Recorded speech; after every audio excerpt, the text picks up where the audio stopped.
रीना की माँ दूसरों के घरों में बर्तन मांजती थी। रीना पढ़ना चाहती थी, अध्यापिका बनना चाहती थी। 10वीं रिजल्ट में गणित में फेल हो गई। वो रात ठीक से याद नहीं, रोते रोते सोई थी और कुछ सुना या लगा कि सुना। कोई पास था, कोई बोला कि कोशिश मत छोड़ो। बस अगले दिन से उठना 4 बजे, पढ़ाई, फिर काम, शाम को फिर गणित। अगली बार 78 आए। भोजशाला में लोग मानते हैं कि सच्ची पुकार खाली नहीं जाती। रीना ज्यादा कुछ नहीं कहती इस बारे में, सिर्फ इतना, उस रात के बाद डर कम हो गया था। माँ सरस्वती सबकी सुनती हैं। कमेंट में जय माँ लिखें। दोस्तों, हमारे चैनल खोप क्लिप स्टूडियो में पर आपका स्वागत है। आइए आज इस पूरी कहानी को 2D एनिमेशन के जरिए जाने। दोस्तों, कुछ जिंदगियां शुरू से ही पहाड़ पर चलती हैं, न रास्ता न रोशनी, बस अंधेरा और उसमें चलते रहने की जिद। आज जो कहानी सुनाने वाला हूँ वो एक ऐसी लड़की की है, 15 साल की। न पैसा न बाप का साया, बस एक थकी हुई माँ थी और एक ख्वाहिश जो अब भी मरी नहीं थी। उसका नाम था रीना। गांव के सबसे आखिरी छोर पर उनकी झोपड़ी थी। मिट्टी की दीवारें, टीन की छत और बाहर एक पुराना नीम का पेड़ जो हर मौसम में वहीं खड़ा रहता था। माँ का नाम सुमित्रा था। हाथों में घट्टे, आंखों में थकान, पर चेहरे पर कभी शिकायत नहीं आई। हर सुबह अंधेरे में उठती थीं, पड़ोसियों के घर बर्तन मांजती थीं, झाड़ू लगाती थीं। शाम को वापस आती थी एक मुट्ठी चावल लेकर, जो कभी कभी दोनों के लिए भी कम पड़ता था। रीना यह सब देखती थी, रोज चुपचाप। उसके मन में बस एक ही बात थी, माँ को अब और काम नहीं करना चाहिए, मुझे पढ़ना है, मुझे अध्यापिका बनना है। बड़ा सपना नहीं था, पर इस झोपड़ी से देखने पर पहाड़ जैसा लगता था। रीना रोज सुबह स्कूल जाने से पहले दरवाजे पर रुकती थी। वहाँ माँ सरस्वती का एक पुराना चित्र था, रंग उड़ा हुआ, फ्रेम में दरार। पर रीना की नजर में वो तस्वीर हमेशा नई लगती थी। दोनों हाथ जोड़ती, आंखें बंद करती और एक ही बात मांगती, बस इतना दे देना कि माँ का सहारा बन सकूं। न धन न शोहरत, बस इतना। स्कूल में वो होशियार थी। मास्टर जी कहते थे ये लड़की आगे जाएगी, पर घर पर जब माँ की तबीयत बिगड़ती तो किताब बंद हो जाती। रात को माँ की सांसें तेज चलती तो रीना सोती नहीं थी। सुबह माँ उठ नहीं पाती तो रीना खुद पड़ोस में काम करने निकल जाती, बिना किसी को बताए। 10वीं की परीक्षा उसी दौर में आई। माँ की तबीयत परीक्षा के बीच बिगड़ी। एक हफ्ते रीना अस्पताल और परीक्षा के बीच झूलती रही। गणित का पेपर उस दिन था जब माँ को बुखार में उल्टियां हो रही थी। रीना गई, पर आधे सवाल याद नहीं आए।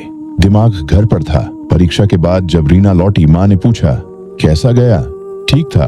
पहली बार झूठ बोला, डर से नहीं, माँ को और तकलीफ नहीं देनी थी। रिजल्ट का दिन आया। साइबर कैफे के बाहर भीड़ थी। कुछ बच्चे खुश थे, गले मिल रहे थे, कुछ नजरें झुकाए निकल रहे थे। रीना कांपते हाथों से अंदर गई, रोल नंबर डाला। स्क्रीन पर नतीजा आया, गणित फेल। कुछ देर वहीं खड़ी रही। कैफे का शोर सुनाई नहीं दिया, बाहर की धूप नहीं लगी, बस खड़ी थी, जैसे किसी ने सब कुछ म्यूट कर दिया हो। फिर वो घर की तरफ चल दी। घर पहुंचते पहुंचते रीना के पैर भारी हो गए थे। झोपड़ी का दरवाजा हमेशा की तरह खुला था। माँ आंगन में बैठी चावल बीन रही थी, उंगलियां चलती रहती थीं, आंखें नीचे थीं। रीना को देखा तो हाथ रुक गए। क्या हुआ? रीना ने एक पल के लिए सोचा, फिर बोली, फेल हो गई माँ, गणित में। माँ ने कुछ नहीं कहा। एक लंबी चुप्पी। रीना इंतजार करती रही, शायद माँ कुछ कहे, शायद रोए, शायद गुस्सा करे। माँ ने बस थोड़ी देर बाद इतना कहा, अगली बार देख लेना, बस इतना। रीना अंदर चली गई। वो जानती थी माँ थकी हुई हैं। वो जानती थी माँ के पास शब्द नहीं बचे थे। जिंदगी ने इतना निचोड़ा था कि दिलासे के लिए भी ताकत नहीं थी। यही चीज सबसे ज्यादा चुभी। रात को खाना बना। माँ ने थाली लगाई। रीना ने कहा भूख नहीं है और लेट गई। थाली वहीं रखी रही। रात गहरी होती गई। बाहर कुत्तों की आवाजें, दूर झींगुर। झोपड़ी में अंधेरा था। एक छोटी खिड़की से चांद की धुंधली रोशनी आती थी। रीना की आंखें बंद थीं, पर नींद नहीं थी। एक ही बात घूम रही थी, अध्यापिका बनने का सपना अब क्या होगा? माँ कब तक बर्तन मांजेगी? मैं क्या करूंगी? सवाल आते रहे, जवाब कोई नहीं था। आधी रात के करीब आंख लग गई और तभी कुछ हुआ। दोस्तों, ये बताना मुश्किल है कि वो सपना था या कुछ और। रीना ने खुद कहा, मुझे नहीं पता वो क्या था, पर जो मैंने महसूस किया वो आज भी उतना ही सच लगता है। रोशनी नहीं आई, कोई आवाज नहीं आई, पर एक भारीपन था जो धीरे धीरे हल्का हो रहा था, जैसे कोई पास बैठ गया हो, चुपचाप। रीना को ठीक से याद नहीं कि देखा या सिर्फ महसूस किया, पर एक बात दिमाग में उतरी, बहुत शांत, बहुत साफ। हार तब होती है जब कोशिश छोड़ दो। आंख खुली, झोपड़ी वैसी ही थी। माँ पास में सो रही थी। बाहर अभी भी अंधेरा था, पर भीतर कुछ बदल गया था। वो नहीं जानती थी कि वो सपना था या दर्शन, पर वो शब्द उसके अपने नहीं थे। ये वो जरूर जानती थी। फिर से परीक्षा देने का फैसला लेना आसान था, उस पर टिके रहना वो मुश्किल था। गांव में बात फैली, सुना, सुमित्रा की बेटी फेल हो गई। अरे वो तो होनी ही थी, गरीब घर की लड़की कहाँ पढ़ पाएगी ठीक से। माँ बर्तन मांजे और बेटी अध्यापिका बने, बड़े सपने हैं इन्हें। रीना ने यह सब सुना, हर बात, पर जवाब नहीं दिया। जवाब रिजल्ट से देना था। उसने पुरानी कॉपियां निकाली, फटी थी तो रफू किया, पेंसिल टूटी थी तो धारदार बनाई, और एक टाइम टेबल बनाया पुराने कैलेंडर के पीछे अपने हाथ से। सुबह 4 बजे उठना, 2 घंटे पढ़ाई, माँ के साथ पड़ोस का काम, फिर स्कूल, शाम को 3 घंटे और। पहले हफ्ते में 3 बार नींद में किताब छूट गई। 2 बार माँ ने देखा और चुपचाप कंबल ओढ़ा दिया। एक बार 4 बजे अलार्म बजा तो रीना उठ नहीं पाई, फिर उठी, रोई और पढ़ने बैठ गई। गणित उसका सबसे बड़ा दुश्मन था। सवाल समझ नहीं आते थे, जो समझ आते थे वो हल नहीं होते थे, जो हल होते थे वो गलत निकलते थे। एक ही सवाल 5-5 बार करती थी, कॉपी के पन्ने भर जाते थे, पर रुकती नहीं थी। स्कूल में रमेश सर थे। एक दिन क्लास के बाद रोका, रीना तू इतनी मेहनत कर रही है मुझे पता है, पर गणित में तेरी नींव कमजोर है। अगर तू चाहे तो शनिवार को 1 घंटे अलग से पढ़ा सकता हूँ। कितने पैसे लगेंगे सर? कोई पैसा नहीं। रीना की आंखें भर आईं। ठीक है सर। शनिवार शुरू हुए। पहले सवाल पूछने में शर्म आती थी, फिर वो भी गई। रीना गलत जवाब देने लगी बिना डरे, और धीरे धीरे गणित के सवाल हल होने लगे। पर जिंदगी ने एक और इम्तिहान लिया। एक दिन सुमित्रा को काम पर जाते वक्त पैर में चोट लगी, ज्यादा नहीं, पर इतनी कि 3 दिन काम बंद रहा। महीने बीतने लगे। थकान थी, पर वो थकान जो रात को गिराती है और सुबह फिर उठा देती है। गणित अब उतना अजनबी नहीं रहा था। रमेश सर की क्लास में रीना अब सिर्फ सुनती नहीं थी, खुद बोर्ड पर जाकर सवाल हल करती थी। कभी गलत होता था, कभी सही, पर हर बार वापस बैठती थी बिना टूटे। एक दिन रमेश सर ने कहा, रीना तू अब तैयार है? रीना ने कोई जवाब नहीं दिया, बस मुस्कुराई। परीक्षा की तारीख आई। इस बार माँ की तबीयत ठीक थी। घर में अनाज था, कम पर था। परीक्षा हॉल में बैठी तो हाथ कांप नहीं रहे थे। गणित का पेपर खुला, पहला सवाल पढ़ा, दूसरा, तीसरा, एक एक सवाल जाना पहचाना लगा।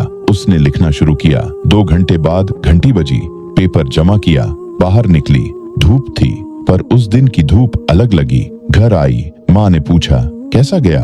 अच्छा गया माँ। इस बार झूठ नहीं था। रिजल्ट के दिन रीना साइबर कैफे गई। हाथ कांप रहे थे, पर डर से नहीं, इंतजार से। रोल नंबर डाला, स्क्रीन पर नतीजा आया, गणित 78। एक बार देखा, फिर से देखा। घर पहुंची, माँ दरवाजे पर खड़ी थी। क्या हुआ? पास हो गई माँ, गणित में 78। सुमित्रा की आंखें भर आईं। उन्होंने रीना का सिर अपने सीने से लगा लिया, कुछ नहीं बोली। 10वीं पास होना सिर्फ एक परीक्षा पास करना नहीं था। रीना के लिए एक दरवाजा खुला था, पर उस पार एक और रास्ता था, लंबा, कठिन, अनजाना।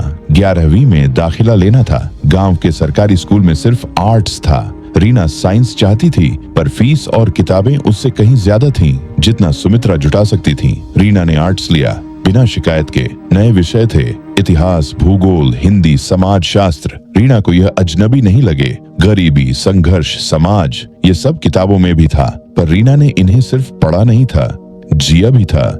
इसी साल रमेश सर ने एक दिन बुलाया, रीना जिले में एक छात्रवृत्ति परीक्षा है, गरीब और होनहार बच्चों के लिए। पास हो जाए तो हर महीने कुछ पैसे मिलेंगे। क्या मैं दे सकती हूँ? तू दे सकती है, बस तैयारी करनी होगी। रमेश सर ने पुराने पेपर दी, टाइम टेबल में 1 और घंटा जुड़ा, परीक्षा दी, रिजल्ट आया। रीना पास थी, छात्रवृत्ति मिली। छोटी थी पर थी। उन पैसों से पहली बार अपनी नई किताबें खरीदी, दुकान पर जाकर, खुद पैसे देकर। दुकानदार ने किताबें थैले में रखी। रीना बाहर निकली, रुक गई। थैले को एक बार देखा, आंखें भर आईं, रोई नहीं। घर की जिम्मेदारी धीरे धीरे रीना के कंधों पर आ रही थी, पर पढ़ाई नहीं छोड़ी। एक दिन माँ ने पूछा, डर लग रहा है? नहीं माँ, जो होना था वो हो गया, अब बस देखना है। रिजल्ट का दिन आया। इस बार रीना साइबर कैफे अकेले नहीं गई, रमेश सर साथ थे, और माँ सुमित्रा भी। पहली बार सुमित्रा ने कभी साइबर कैफे नहीं देखा था। अंदर आई तो थोड़ा ठिठकी। स्क्रीनें, आवाजें, रोशनी। रीना ने उनका हाथ थाम लिया। डरो मत माँ, बस यहाँ खड़ी रहो। रीना ने रोल नंबर डाला। स्क्रीन लोड हुई। रमेश सर की नजर स्क्रीन पर थी, सुमित्रा की नजर रीना पर थी और रीना की स्क्रीन पर। नतीजा आया, जिले में दूसरा स्थान। रमेश सर ने कुछ नहीं कहा, बस रीना के सिर पर हाथ रखा। सुमित्रा समझ नहीं पाई कि स्क्रीन पर क्या लिखा है। उन्होंने पूछा, क्या हुआ? रीना ने माँ का हाथ पकड़ा। माँ, तुम्हें अब बर्तन नहीं मांजने पड़ेंगे। सुमित्रा की आंखों से आंसू निकले। चुपचाप, बिना आवाज के। कैफे में लोगों ने देखा, कुछ ने बधाई दी। रीना को फर्क नहीं पड़ा। बाहर निकले, धूप थी। रमेश सर ने कहा, रीना बीएड करना, अच्छे कॉलेज में दाखिला लेना। हाँ सर। घर पहुंचकर रीना सीधे दरवाजे पर गई। माँ सरस्वती का वो पुराना चित्र, रंग उड़ा हुआ, फ्रेम में दरार, वहां था वैसे ही। दोनों हाथ जोड़े, आंखें बंद की। इस बार कुछ नहीं मांगा, बस एक पल खड़ी रही। शाम को रीना बाहर निकली। नीम के पेड़ के पास खड़ी हुई। आसमान देखा, तारे अभी नहीं निकले थे। उसने एक बार ऊपर देखा। दिल में एक बात थी, देख लिया ना, हार नहीं मानी। अगर आपने भी कभी हार नहीं मानी तो जय मां लिखिए।